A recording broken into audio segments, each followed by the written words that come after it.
Hi friends, this is a journey of a middle-aged lady who had come to us with severe deformity of the leg. She had bow leg deformity in which the gap between knees increases and it becomes very difficult for the patient to walk. When she presented to us, she had a lot of pain in climbing stairs. It was a task to even walk few steps and her quality of life was severely deteriorated. We got all her X-ray evaluations and imaging done, and the evaluation revealed severe osteoarthritis of both knees with bone defects and varus deformity, which means there was bowing of the legs and there was significant bone loss.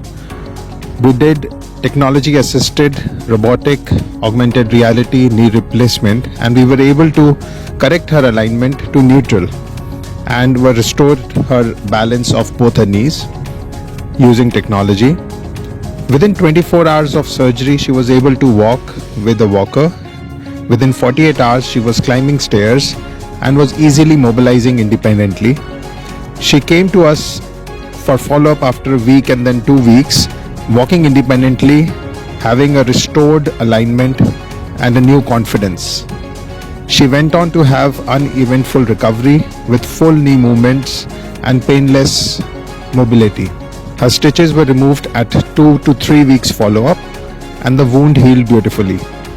This is an example of how a transformation can happen with knee replacement and how a quality of life can improve.